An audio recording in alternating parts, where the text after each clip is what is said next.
Welcome to this Saturday edition of Morning Joe Weekend. Let's get right to some of the conversations we've had over the past week.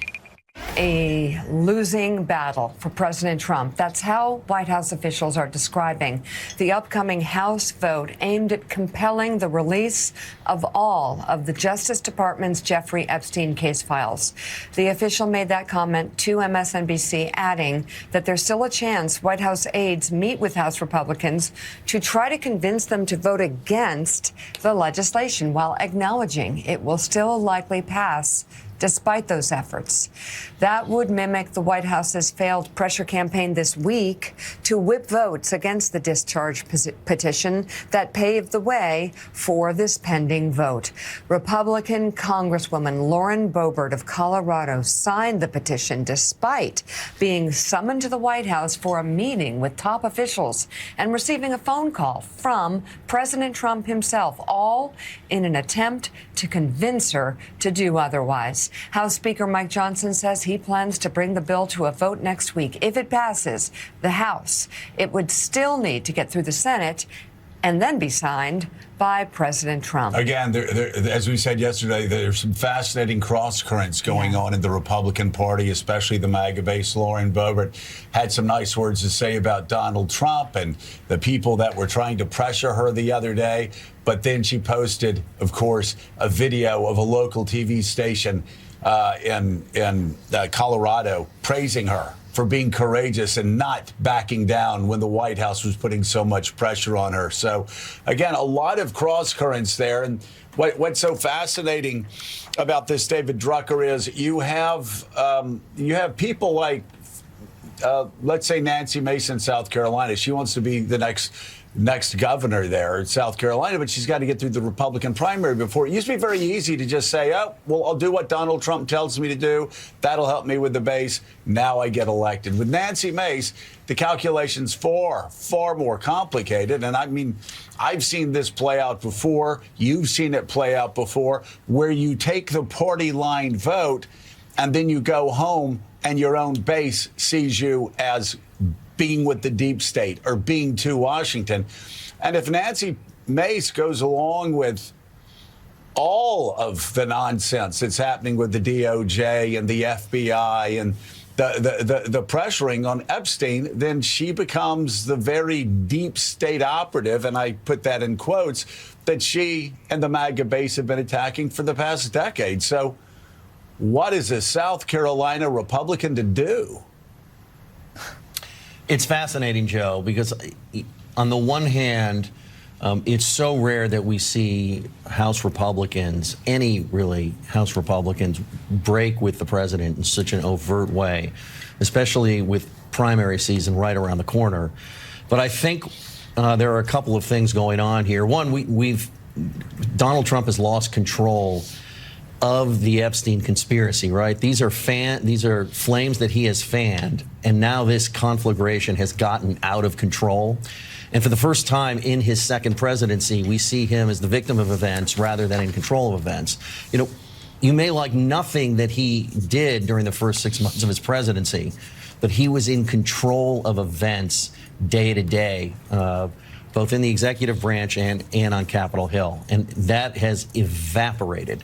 And so I think, one, we have Republicans looking over their shoulder after last week's election and with voters so unhappy about the economy. But I think this is just a case of a particular issue being important in its own right to the president's base and to grassroots Republicans who came to believe earnestly, it turns out, that there is some deep-seated conspiracy behind these Epstein files, and they're not letting it go. And I think the other thing this shows us is that once the president passes from the scene in terms of, in other words, once he's no longer president in a few years, the idea that his coalition is just going to perpetuate on its own isn't, in fact, the case. And that it's going to be very hard for the next Republican nominee, not impossible, but very hard for the next Republican nominee to keep the coalition together that elected the president in 2016 and particularly in 2024. Yeah, I mean, the Trump coalition is the Trump coalition. Just as I've said a million times, the Reagan coalition was the Reagan coalition. The Obama coalition was the Obama coalition. The Trump coalition ends when Donald Trump's off the scene. And we see it with the Republicans losing in 2017, 18, 19, 21, 22, 23, now 25. When Donald Trump's not on the ballot, that coalition stays home. Right. Also, there's been a lot of discussions here about the politics of the Jeffrey Epstein files and whether they should be released and who it's important to, and it's important to Republicans and important to the MAGA base. But let's just keep in mind this is important for justice for these women who were victims of pedophilia when they were girls. And that's just, I don't know anybody who would think, oh, let's just move on and forget about them. That just seems wrong. That is the argument. And Jonathan O'Meara, that argument wasn't selling when Donald Trump's approval ratings were in the 40s, when things were going well. We saw several months ago, you already had Republicans pushing back again, because this has been a 10-year obsession with the MAGA base. They have believed the deep state for 10 years have been hiding the Jeffrey Epstein files, despite the fact that Donald Trump was in power for 4 of those 10 years. But now, think about it. We just talked about the election last week and the incredible victories by Democrats. I mean, historic, especially. You look at Virginia, my gosh, county by county by county, everything is sweeping away from Republicans. Then you add on top of that, we're going to be talking about it, but Donald Trump's approval rating right now, I think it's the AP, has him at 36%. Others have him at 37, 38%. But he's gotten down into the 30s lately. You look at the right track, wrong track poll, and all of them are going wildly in the wrong direction. Only a third of Americans think America is going on the right track, and 2/3 think it's going on the wrong track. There's another poll out yesterday that we cited that said only 33% of Americans agree with Donald Trump's handling of the U.S. government. You look at all of the economic numbers, this is where Trump's handling of the issues on the economy, the Associated Press, only that's lower, I think, than Joe Biden's numbers at his lowest point. I mean, we're moving toward George W. Bush numbers at the end of his term here. The economy, only 33% approve. Health care, again, for Democrats that are too stupid to realize you won the government shutdown, don't be stupid. You won the government shutdown. Only 34% of Americans agree with Donald Trump's handling of health care. Immigration, it's the issue that he's been right side up on. Now, he's 15 points in the negative on his strongest issue, in part because these ongoing masked ICE raids of American cities. And then there you go, the handling of the federal government, 33%. And then you add on top of that, I mean, I've been on the House floor. I know what it's like when everybody gets on the House floor and starts talking, when your party gets walloped. And it very quickly, people are like, okay, yeah, we got to take care of ourselves because the guy on the other end of Pennsylvania Avenue is not going to do it. Well, that's exactly what the Republicans are starting to think right now on Capitol Hill. So how does he hold this coalition together and tell them to vote to protect records of a pedophile?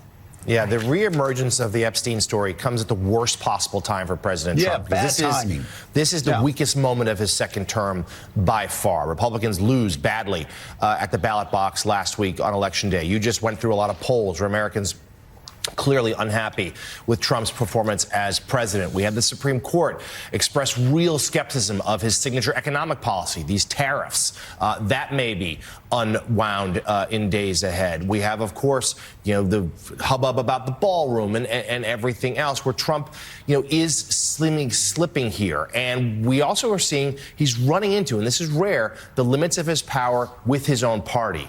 Coming up here on Morning Joe, custom prepared meals, time to play with a puppy, and other special treatment.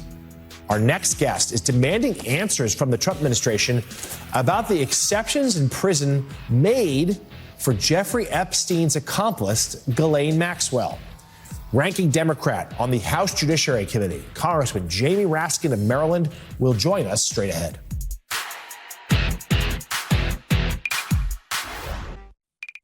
Can I Stephen, go ahead. Well, if the president is considering a pardon for Ghislaine Maxwell? Again, he's answered this repeatedly. It's not something he's talking about or even thinking about at this moment in time. I can assure you of that. So that was White House Press Secretary Karen Leavitt yesterday on whether or not President Trump is considering a pardon for Ghislaine Maxwell, the longtime co-conspirator of Jeffrey Epstein, who is currently serving a 20-year sentence for sex trafficking crimes.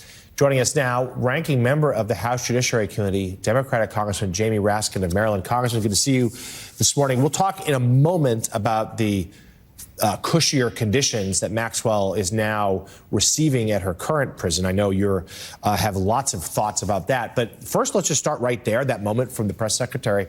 I mean, that was not a definitive no. She's made it clear the president's not thinking about it at this time. Do you have fears that he will, at some point, pardon Ghislaine Maxwell? Well, the whistleblower who's come forward to the Judiciary Committee confides in us that she's preparing commutation papers in prison, and actually the warden of the prison has been helping to shuttle them back and forth electronically with her lawyers as she edits them.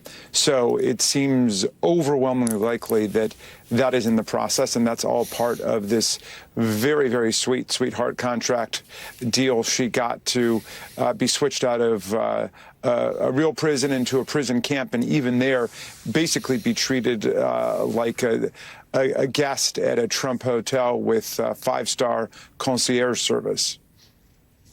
Congressman, I'm wondering if you can talk a little bit about what you learned from the whistleblower. I imagine your investigators were able to sit down with this person who probably is under a cloak of darkness at this point on who this person actually is. But did they get the sense and communicate this to investigators at all about whether Maxwell believes that Trump is sympathetic to her and why she might believe that? Well, I think the fact that she was able to be transferred to a prison camp where no sex offenders had ever been allowed to enter there before, much less live there or be transferred there, is an indication that they've got some kind of meeting of the minds about what he can provide to her and what she can provide to him.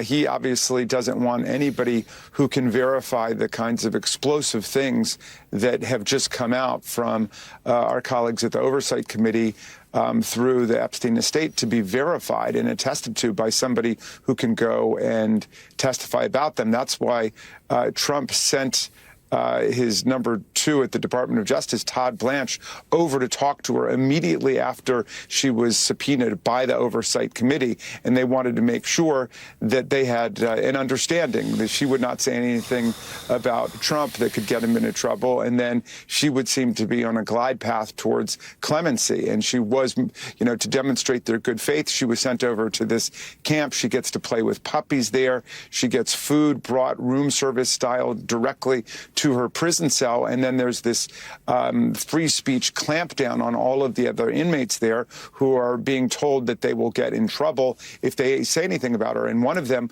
was actually transferred to a much harsher prison, a greater security prison, because she did talk to the press about it. And so there's a regime of fear there. And our whistleblower has come forward with a lot of bravery to tell us what's taking place. But all of it is an indication of what kind of quid pro quo is kind of coming into view right now.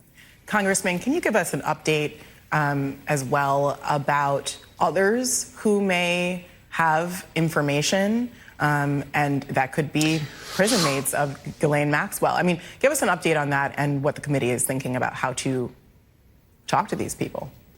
Well, the thing that really struck me so intensely yesterday was all of these emails saying things like, of course, Trump knew about the girls and tried to get Maxwell to stop. And we don't know if that means to stop stealing girls from Trump at his hotel and taking them into their operation, or stop being involved with Epstein. We don't know exactly what it means, but there's all kinds of emails that indicate that Donald Trump was perfectly situated to know what was going on and ensconced in that whole culture. After all, Epstein was his best friend for more than 10 years, although Epstein said very mocking, derisive things about Trump in some of these emails, saying that he was, borderline deranged and demented, and, talked about how stupid he was and so on. But in any event, we know from these emails that that Trump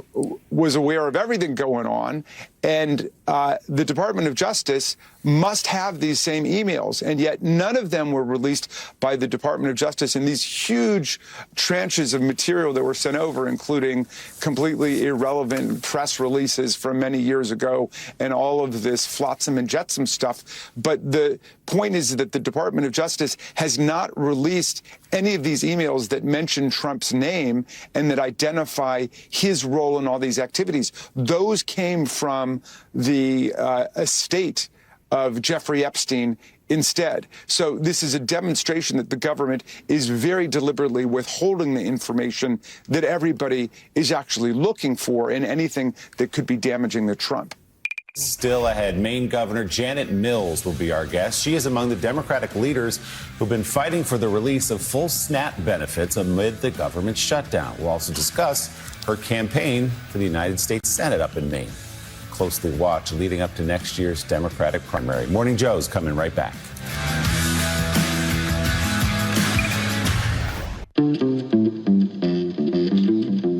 The state of Maine has reported a record number of people requesting food assistance as the government shutdown impacted SNAP benefits, a situation our next guest calls callous and cruel. Joining us now is the state's Democratic Governor, Janet Mills. She's also a candidate for United States Senate, and it's great to have you on the show again. I want to ask you about this outcome so far as it pertains to the shutdown, because to me it seems like there aren't a lot of other alternatives for the Democrats because of the word that you used. A lot of Democrats believe it's Republican cruelty, that they can go have parties and deny people food assistance at the same time and not see any disconnect there. And also, the fight over health care, Governor, is a battle that is a good position for Democrats to be in for the next round, because it's, I think, an issue they own. Clearly, it's not one that can be stolen by the Republicans. What's your take? Do you think this shutdown was handled the right way by your party? No, listen, I don't support the deal, and I certainly didn't support the shutdown, but the Congress and the president needed to do two things, two looming deadlines that were urgent: pass the continuing resolution and pass the extension of the tax credits, extended tax credits for Maine people and for people across this country. At the same time as health insurance is going up and up and up, these tax credits are more and more vital to support people, small, young families and older people and self-employed people all across this country. And they depend on those tax credits. Could they do two things at the same time? No, I guess not. It's like the old joke about Gerald Ford. They can't chew gum and walk at the same time. Look, they've spent 43 days on this health care issue, this tax credit issue, and the CR. They can't do both at the same time, apparently. They spent 43 seconds probably on extending the tax credits, tax breaks for billionaires in the reconciliation bill. What's wrong with this picture? Well, the president of the United States is playing the Great Gatsby at Mar-a-Lago and taking a wrecking ball to the White House and building a gilded cage there, a ballroom, and paving over the Rose Garden. Well, children in Maine are going without food, and we're having to backfill the $29 million a month that the federal government owes us for SNAP. This is wrong. It's just wrong, and the people of Maine see that it's wrong. So, Governor, you're running for Senate. I just want to ask, if you were in the Senate now, you would have voted against this, and then what? Well, look, First of all, the Congress does not seem to have a backbone. They can't seem to stand up to Donald Trump. We certainly thought that after last Tuesday's elections that people would learn to stand up and say, hey, things aren't going well for the president, for the Congress, for the Republicans in leadership who control the House, control the Senate, and control the White House. They can't figure this out. Affordability was the key last Tuesday in all those elections, no matter who it was. Affordability. And the people of Maine now are having to look at skyrocketing health insurance rates on top of increasing groceries, price of groceries, cost of housing, cost of car repairs, all those things that the tariffs also impact at the same time as they're pulling the rug out from under the extended tax credits. Like a couple in Fort Kent, Maine, for instance, 60 years old, making $85,000 total. Their health insurance premium is going to go up to $25,000 without the extended tax credit. That's 29–30% of their entire income. That's not right. They're not going to be able to do it. So they're going to go without insurance. They can't afford the insurance anymore. And meanwhile, you know, they're building gilded ballrooms in Washington, D.C., and the Republicans are sitting there saying, well, we don't know. Well, we just can't come around to it. You know, the idea that this is a deal for the promise of a vote, of a discussion, doesn't mean much to me, doesn't mean much to the people of Maine. Getting it done means something, and that's why I'm running for the U.S. Senate, to get it done. Governor, good morning. As you say, this shutdown is not a political game for people who live in Maine or across the country. It's not who won the shutdown. It's I'm not getting my SNAP benefits. I'd love for you to just kind of outline how many people in Maine rely on SNAP, for example, how many people are not getting it, and what the implications of that are. There's a group here in New York City, for example, called New York Common Pantry. Incredible group. They say their sign-ups are up over 100% because people who are receiving SNAP assistance don't have food now, so they're going to the Common Pantry and places like it. What's the impact in Maine? Well, about 170,000 people in Maine receive SNAP benefits every month. That includes about half of them have children in the household. Many of them have seniors, non-working seniors, retired people in the household. About a third of them have disabled individuals, people with disabilities in the household. And many of these people also try to get Meals on Wheels. And so we're supplementing the Meals on Wheels program. We have cobbled together some funds to cover the bases here in the hiatus that we're in and waiting for the court. We rely on the guidance of the USDA last Friday morning, not last Friday night or Saturday morning, to push out the SNAP benefits for people, and they're rolling out right now, and so they're getting their SNAP benefits, but it's like a Band-Aid approach, and it's not right. And it's not right for the Supreme Court to say, well, maybe today, maybe not tomorrow, maybe this, maybe that. We don't want to offend Donald Trump. I don't know what they're doing, but the First Circuit Court of Appeals ruled in our favor and said, keep the SNAP benefits rolling, and that's what we're going to do. Coming up on Morning Joe, award-winning author Salman Rushdie is returning to fiction. He joins us with his latest book when Morning Joe comes right back.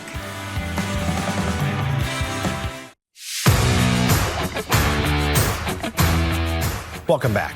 Award-winning author Salman Rushdie has released his latest work, a quintet of short stories, 3 of which have never been published and were all written in the last 12 months. The stories cover themes and topics which have been on the author's mind. Mortality, the Indian metropolis of Mumbai, and the topics of anger, peace, and the country that Rushdie has called home for over 2 decades. That would be the United States of America. The book is titled The 11th Hour, and Salman Rushdie joins us now. Great honor to have you back, sir. Thank you. Always great to be with you. Hope you are doing well. Let's start with the decision here. It's your first work of fiction since 2022. Mm-hmm. Let's start with what made you decide this was the time to revisit?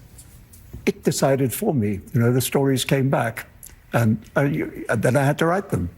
But what was great was once I'd finished, the last time I was here with you was talking about my memoir, Knife. And once I finished that, I felt that I dealt with that subject, you know, and kind of my imagination started working again.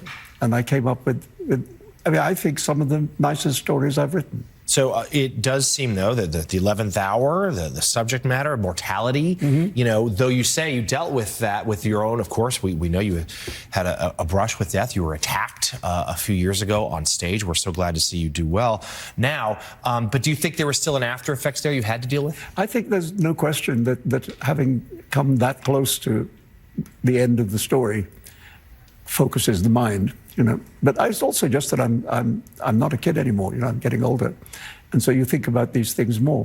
But what I wanted to do is, I mean, you know, we all know what the end of the story is. So I didn't want the book to be, you know, a downer. I wanted the stories to be playful, and actually have some. I mean, I think some of them are quite funny. You know, to have some fun with the subject of the last act of life. So let's talk about the theme of place. You know, as I mentioned in the introduction, of course, the United States, where you called home, but Mumbai, obviously, a place that means a lot to you as well. Talk to us about what you wanted to try to say about these places, how they shaped you. Well, you know, they are the three cities, let's say Mumbai and London / England and New York, are the places I've thought about and written about all my life. And so it was a way of revisiting them, but I hope in a fresh way.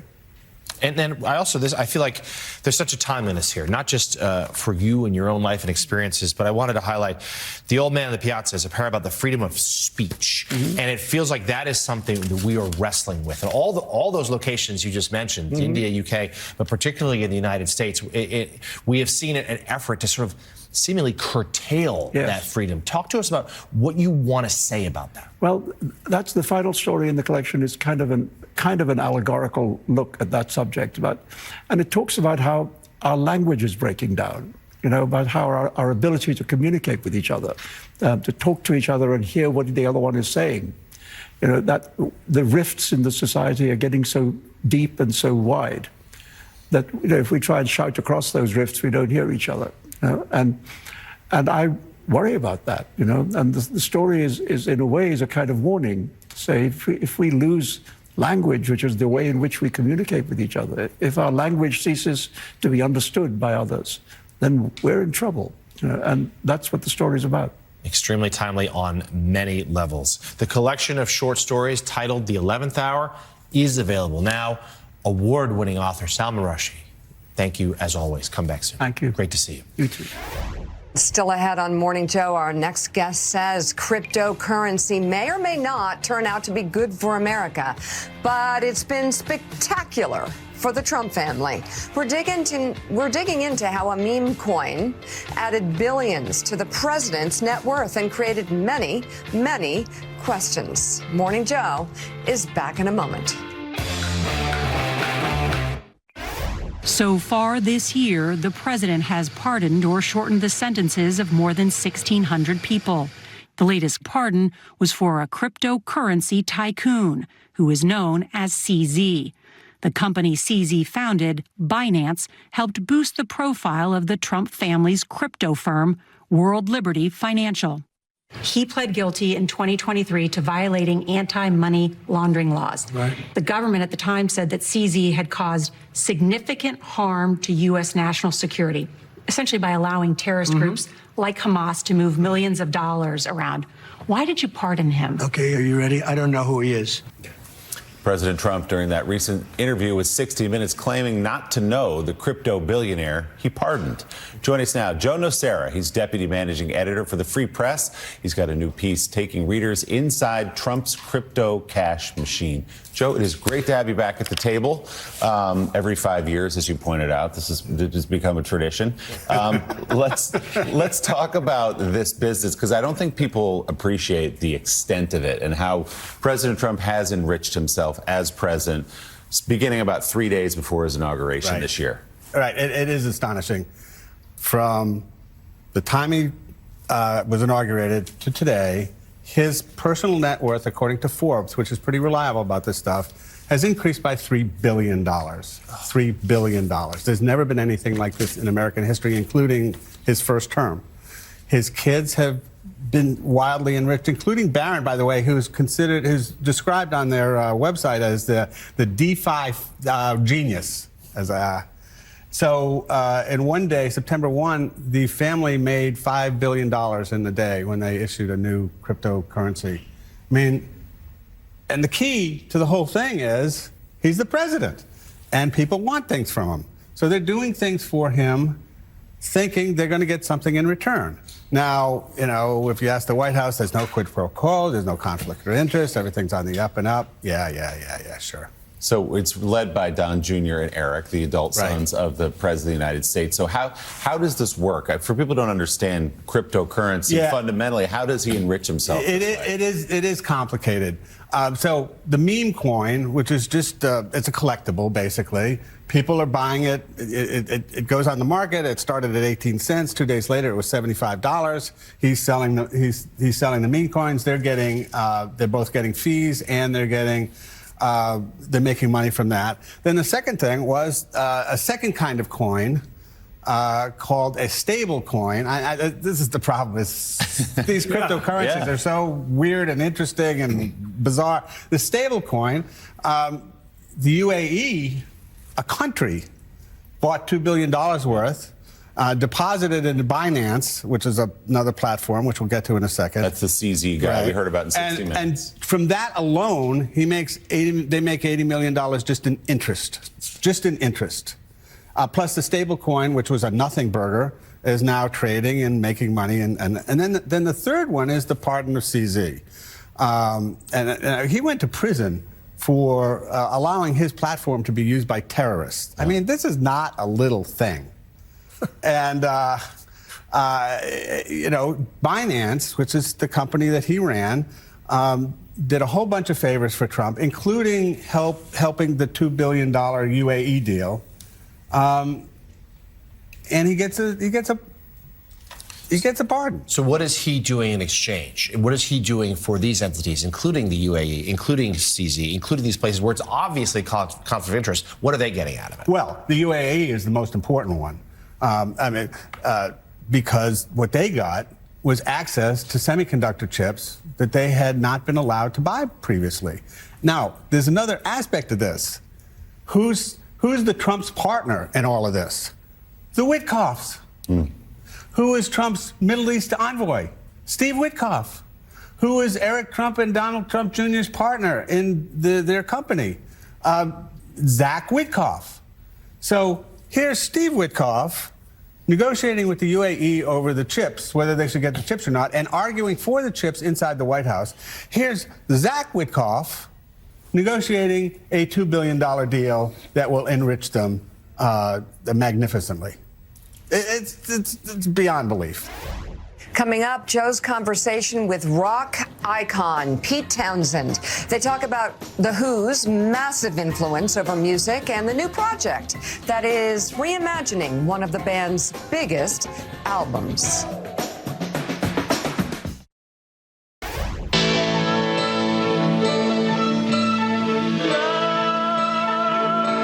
Quadrophenia. A major musical statement about an angry generation is now a motion picture for every generation.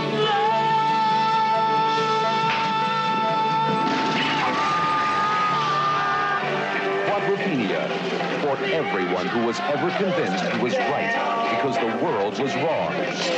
Just because we get around.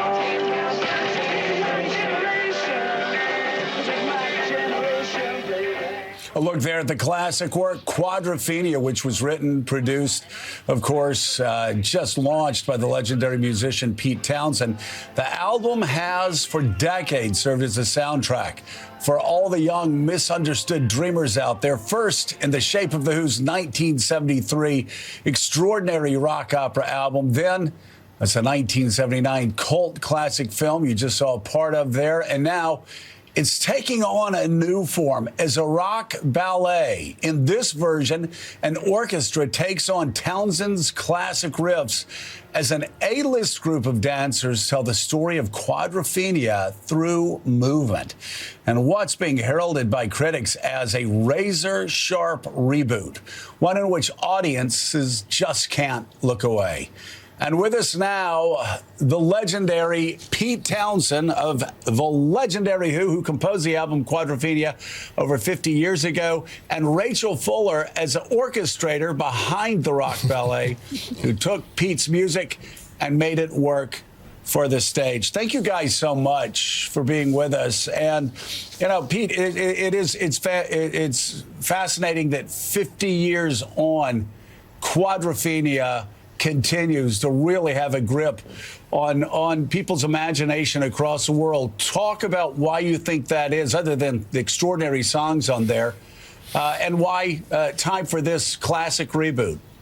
You know, the story of growing up, it comes round and round and round and round, you know, from Romeo and Juliet onwards, from the Bible onwards, you know.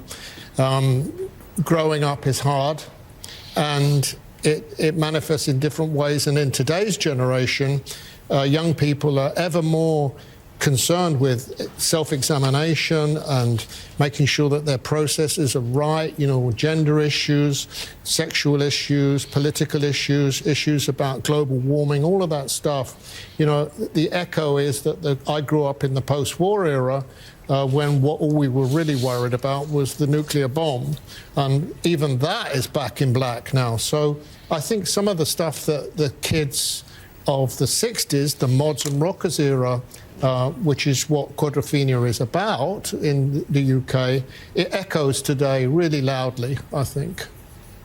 Yeah, and Rachel, talk about your reaction when Pete walked up to you and said, hey, I think I'd like you to orchestrate the album Quadrophenia, and let's turn it into a ballet. Well, the ballet thing came later. I mean, the orchestration happened about 10 years ago, and I'd been trying for years to join the band. I'm really good on a cowbell, also a Descant recorder, but yeah, I couldn't get in there. So when Pete asked if I'd orchestrate it, yeah, I was happy to do it. And I didn't know the album very well. But Pete gave me all the original master recordings, so I could isolate Keith Moon and John Entwistle and Roger's vocals and Pete on guitar. And I just really did a transcription from those master recordings to symphony orchestra. Yeah, I have my favorites, whether it's 515 or whether it's I'm One. I'm curious, while you were picking this apart and listening to everything in a way that none of us get to listen to it, what stood out to you? Was there a particular song where you just sat and listened and said, my God, that's magic? I mean, I felt like that about all of them, but I suppose, like many, Love Rain for me was the one that really got me in the gut, and the only one where I changed a chord. What, Love Rain on Me? Yeah. Yeah, Rachel changed a chord. I changed a chord. What? I'm sorry. What chord, Pete, did she change? I really and why did you let her do that? But it stuck out to me like Rachel has a few. She's a great songwriter in her own right, and her music has a particular flavour to it and a particular harmonic structure. And I just heard this Rachel chord pop out at the end of Love Rain on Me. Yeah, I'm a big fan of Cheese. Like, I just felt this chord needed an extra... yeah, just one chord, though, in the whole piece. Okay. Well, Lemire, I think we can put up with one chord. That being said, though, I don't know. I mean, changing Pete Townsend's chords, that's pretty classic. The orchestration is so faithful to the original album, and the original album had pretensions to orchestrations. You know, I had synthesizers to copy strings and woodwinds and choral sounds. And John Entwistle, who was trained as a young man as a brass player, he was in something we have in the UK called the Boys Brigade. He used to march with his cornet and his trumpet, and he put on on the Quadrophenia album, he orchestrated all of the brass for real. You know, we recorded it for real. I dealt with the strings with the synthesizer, but lots of it I was trying to create an orchestral palette. You know, so. When Rachel turned it into real orchestra, it just blew me away. It was like closing a circle for me, really. Rachel's incredibly talented at this stuff, so it was. a marriage of convenience. A marriage of convenience, other than the one change chord. You know, let's talk. Actually, it's not such a radical leap because of what you did with Tommy, which it's so funny. When you're growing up and you're a Who fan and you go out and you buy albums and you put it on the disc, you know, and you listen and you're like, yeah, this is incredible. It's wonderful, whatever. As I grow older and I get into my 40s and my 50s, and I'm sitting there and I'm listening to something like Tommy, and I'm listening to the orchestral arrangement and how you weaved everything together on that and on Quadrophenia, I sit there and go, wait a second. He did this in his, like, 20s, early 30s? I mean, do you ever look back and say, my God, what I was able to do as a kid, where did that come from? Well, I grew up, my dad was a musician. He didn't think much of my music. he was a dance band musician, he was a brilliant saxophone and clarinetist. And I grew up with that music and I loved it, you know, from Frank Sinatra, Ella Fitzgerald, all that stuff, just wonderful music. And of course, when I got the electric guitar and, you know, Woody Guthrie and Skiffle came along and Bill Haley and Elvis, you know, I just switched sides and started to play the guitar. And I think it was hard for him because he could see that the end was coming for his music. But I grew up with that stuff. So even though I was young, I'd had a tremendous indoctrination into great music. That does it for us this morning. Thanks for watching. Enjoy the rest of your Saturday.